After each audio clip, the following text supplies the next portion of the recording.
Yo guys, what is going on? Danish here from the Reds Post. And guess what? We just won against Manchester City in the EFL Cup. What a win. This was a win we needed. We needed it badly because we've just had a run of poor results. Even though our record has been better in the past 5 games than Manchester City, it's not up to United standards what the football we've been playing. And today I feel like the 1-0 win just solidifies, you know, the system we're trying to adapt to, which is the Jose Mourinho system, obviously.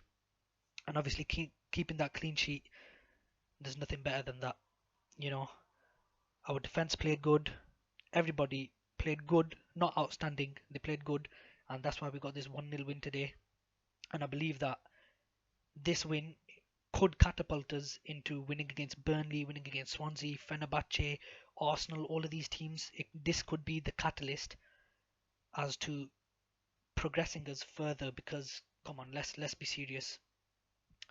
The loss against Chelsea was absolutely depressing. Every United fan felt depressed after that game. The away support was mental, but we still had a 4-0 loss to compete with, and to fight back against Manchester City with a 1-0 win is just amazing. This was a win we needed, and obviously it was at home, so we had to win. Even though we lost to them 2-1 at home before in the league, but we've just knocked out Manchester City, and it is an amazing feeling. Moving on to the topic of the first half, why is it that we always seem to have inconsistent halves? Either sometimes we play very bad in the first half and then step it up in the second half, or we have a really good first half and then just get demolished in the second half. We never have this consistency that we need to be not dominating teams but winning games.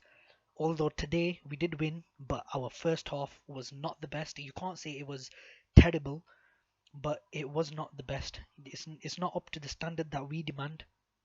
But we kept it nil-nil, and that's the best part of the first half, is that we kept it nil-nil. We did not go down in the first 30 seconds like we did against Chelsea. So going in at half time nil-nil is something that Jose would have been proud of. I keep saying Jose. Jose would have been proud of, because he knew we could step it up in the second half. He knew that, and we did.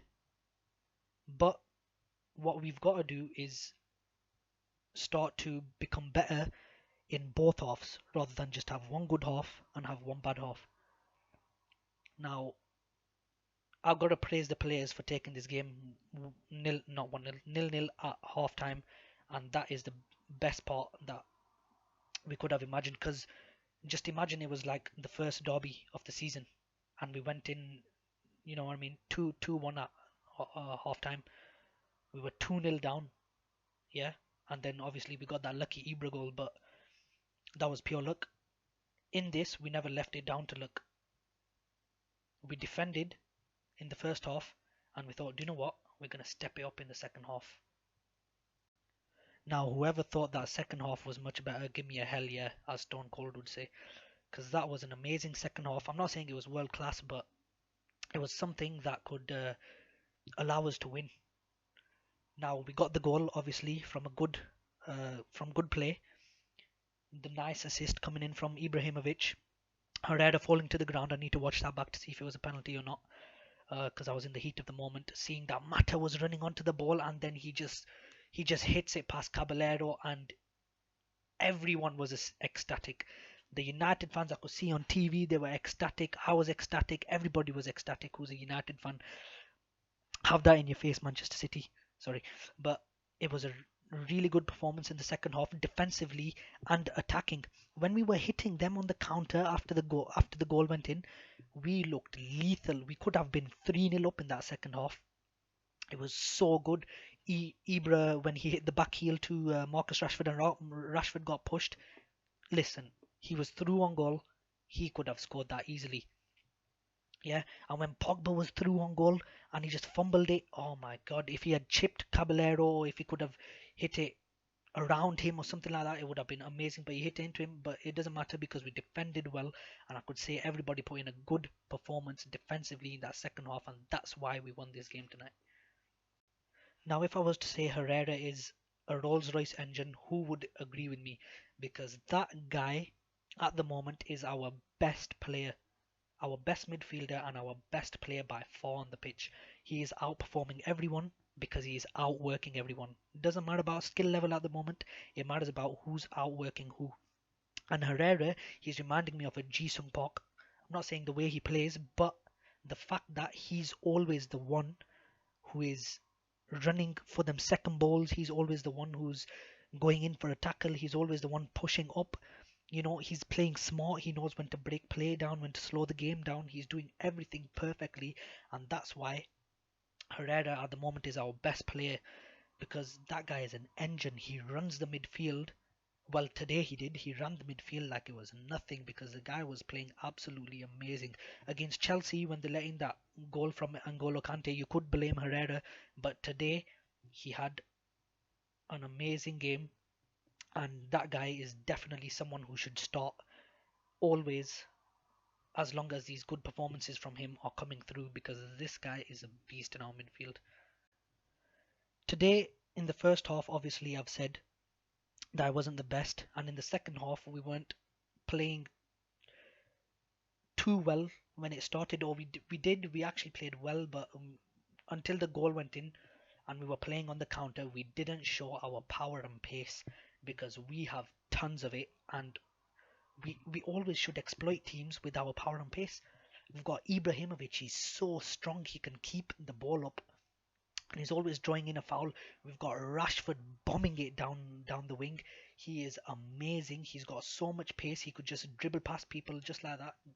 Reminds me of a Lionel Messi in his prime. I'm joking. And who else? Juan Mata. Obviously, he was playing on the right, but don't agree with it. But obviously, look, I'm not the manager, or as Jose would say, an Einstein. So I don't want to be an Einstein. But that that lineup was amazing. Our defense had power. Our midfield had power. Our attack had pace. Everything was perfect. And I think we should show this against teams all the time. People, the likes of Stoke, who we drawed against, teams like that. When we lost against Feyenoord, we should show our power and pace. And I think it's starting to come out now. The way that we showed Manchester City our power and pace. Now the defense today, they didn't play world class. They didn't play awesome. They played good, and what they did was they did what was asked of them by Jose Mourinho. They put in a shift. They never obviously played world class, but they kept a clean sheet. They were in front of De Gea, keeping that ball away from him, because De Gea, he never had much to do tonight. And when he did perfectly. As Louis van Gaal would say, the defense starts in the attack, and we were always the transition from attack to defense, not from defense to attack, from attack to defense was amazing. You know, keeping that clean sheet just shows that we do have a good defense. And obviously, we lost Bailly. We never had Chris Smalling. I was thinking Rojo was going to be absolutely terrible. We're going to leak about 50 goals. But the guy played good. What can I say? Blin played good. Obviously, playing in his centre back position, he played good. The only person I could say was having a bit of a shoddy game was Shaw against Navas in the first half. But then he came back, he started to get settled in the game, and then he played well after that. And you can say the defense did what was entirely asked of them. You know, they kept the game at 1-0, and they kept it at 0-0 in the first half. So they did perfectly by my understanding of the game. Now, before I go on to the player ratings, I just want to talk about where do we go from here? How do we capitalize on this performance and do the same thing against other teams? Now, obviously, we've got Burnley at home next. Then we play Fenerbahce away. Then we play Swansea away. Then I think it's Arsenal at home. I think that's after the break, the international break. I'm not sure. But then we got Arsenal at home. Then Feyenoord at home. West Ham at home. Then we got West Ham at home again. I think in the League Cup again, because they beat Chelsea. Lol. But anyways, now what we need to do is we cannot lose against Burnley. We can't get a draw against Burnley. We've got to win. We've got to show our might, and we've just got to win because we're playing at home to Burnley. Come on now. I'm not disregarding them in any way, shape, or form, but it's Burnley. We're Manchester United, the most expensive squad in the world, as if that means anything. But we've got amazing players who can do the job on Burnley. Now, because it's Burnley, I mean, you could argue that we need the results and we need to play good players, but I'd like to see the likes of Ibra getting dropped for Rashford up top. Mkhitaryan starting. He needs to start. Need to get Martial in there, Mata down the middle, things like that. We need to make these changes, but obviously, like I said before, I don't want to be dubbed one of the Einsteins, because I'm not. Let Jose do his thing, believe in him. But now, definitely, we need to get back to our winning ways. We're only 6 points off the leaders. That's easily, we can easily make that up. And obviously, this league is the one where 6 points is not a lot. So we need to capitalize now on people losing their points, and we need to win. Even though today the win was in the EFL Cup, we still need to show that we can replicate these kind of performances against teams like Burnley, Fenerbahce, Swansea, Arsenal, things like that. Now, lastly, this is the last you're going to be hearing of me before we go on to United fans from Twitter, but now we have to talk about the player ratings. Obviously, these are all our opinion. You know, you guys might share a different opinion, but this is what obviously I saw from the game. And obviously, I'm going to start off with the goalkeeper, David De Gea, 8 out of 10, kept a clean sheet, even though he never had much to do. When he did, when he was called upon, he did the right things, came out to balls, collected balls easily, was always in the right position. Obviously, his positioning is amazing. At the moment, the best goalkeeper in the world, and he just had an amazing performance. Now let's move on to Valencia, our right back. He had a good game, you know. Obviously, the defense played good today, so we can't talk anything bad about them.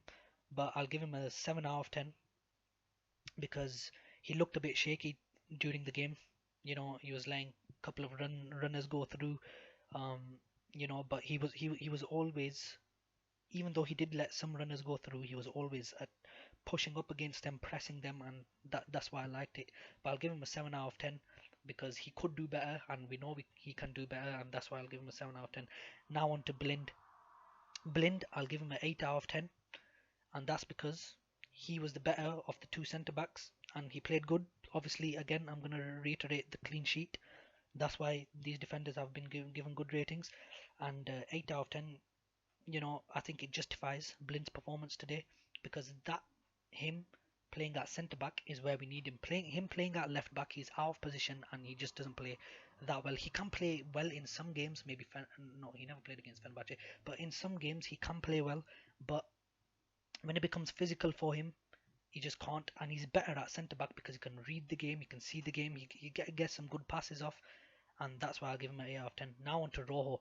Rojo, like I said before, I was I was shaking when I saw this guy on the starting 11. I was thinking we are gonna leak in 27 million goals, and we're not gonna answer back with even one because of this guy. But I'll tell you now, he put in a shift. He did what was asked of him. He wasn't world class. He's no Carlos Puyol, but he put in a shift, and that's what we like from players, putting in shifts. And Rojo put in a shift, and that's why I'll give him a 7 out of 10. It's not the best of rating, but that justifies how he played today. Sure, I'll have to give him a 6 out of 10 simply because of the first half. When he stepped up in the second half, he was still playing a bit compact. I don't know if that's Jose's tactics or what, but he was always giving the winger on his side, on the left side, he was giving them a lot of space to run in behind him to get on that side with the ball, and that's why I think I'll give him a 6 out of 10. But he stepped up in the second half. He could have had a lower rating if he never stepped up in the second half. I'll be honest with you, because if Man City were gonna get a goal, to me it looked like it was gonna come from that side in the first half. I'll be honest with you. Now going on to Herrera. Now, can I say anything more about this guy? The guy is a tank. of a midfielder. The guy is a beast. He puts in a shift every game he plays. He knows when to break play down. He knows when to pass. He knows what to do. He's wow. Just a rocket launcher went outside my house. Um, but yeah, he's a beast. He's got an engine on him. He's always running. He's the one who's always constantly running. He's never stopped, and that's why I gave him a 9 out of 10 because he was by far the best player on that pitch today. Carrick, let's move on to him. After that Fenerbahce game, and then playing Chelsea and losing to Chelsea, I was demanding for Carrick to be in the starting 11 because this guy, he's not like Fellaini. Thank God Fellaini was not in the starting 11 or even never got subbed on today. Saw him warming up in the second half and I was thinking like we're gonna leak in a goal if this guy comes on. But thank God he never came on. Carrick, what a beast. Always passing forward. He's so smart. He senses danger. He pulls back when he senses danger. He always tracking his players, unlike Fellaini, the mop. The guy is just a beast. And I give him a 7 out of 10 today because Herrera in that midfield with him just outshone everybody. And it was just amazing. But Carrick did have a bit. Sometimes he was looking shaky, but Carrick is a tank too. Moving on to one matter. There's only one matter. The guy scores the goal. I think I was looking at a statistic from Full Time Devils on their website. It's something like, don't quote me on this, but it's something like we got 2 points out of 12, out of a possible 13 or out of a possible 12 when we weren't playing with Mata, when he never started, and when he started, we got 13 points out of a possible 15. Now, if that doesn't speak volumes, then I don't know what does. And thank God this guy started and he played because there's only one matter. The guy scores such a sublime goal. You know, even though it was close range, he still had to curl it around Caballero, the bloody bald freak. But still, what a performance from Mata. He's a beast. He's a tank. I love him. He should always play. He should always start. Now, Pogba going on to him. Had a bit of a shoddy game in the first half, but he stepped it up in the second half. That's why I believe I gave him a 7 out of 10. And he could have scored. He should have scored. Like he should have got a hat trick against Stoke. But yeah, Pogba, I'll give him a 7 out of 10 because he played good. He's showing his potential.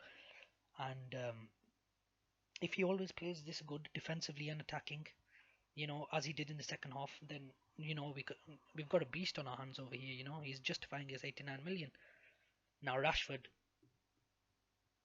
I gave him a 7 out of 10. The guy's a beast. He's a tank. You can't talk nothing bad about Rashford.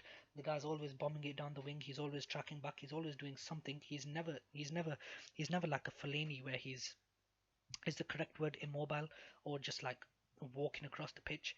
He's a beast. He's always putting in a shift. And in the second half, he looked lethal on the counter. Let me tell you this much. And what was that? What was that Zlatan chance? Rashford put it on a peach for him. I think it took a deflection from Kolarov when he crossed it in. And oh my God, Zlatan should have scored that. But what a peach of a ball from Rashford. He's a beast. He should always start. He's a tank. Ibrahimovic never had the best of games, but he got an assist. And yeah, I think I'll give Ibrahimovic a 7 out of 10, but I think he should be dropped at least for one game or midweek to Fenerbahce next week. He should get dropped. Not dropped. I wouldn't say he's being dropped in midweek, but I'd say him getting replaced by say Rashford or Martial up front because we need to see what other people can do up front. Because Ibrahimovic, let me tell you now, he's been quiet a bit. You know, sometimes he's feeling like a tree up front, just a planted tree. But obviously he got the assist. He's using his power now, and that's why I gave him a 7 out of 10 because he stepped up in the second half. And obviously, I don't want to talk about Schneiderlin, well, the substitute Schneiderlin and Jesse Lingard because obviously they never did enough to deserve a rating. I'll probably give him a 2 out of 10, the amount of time they played.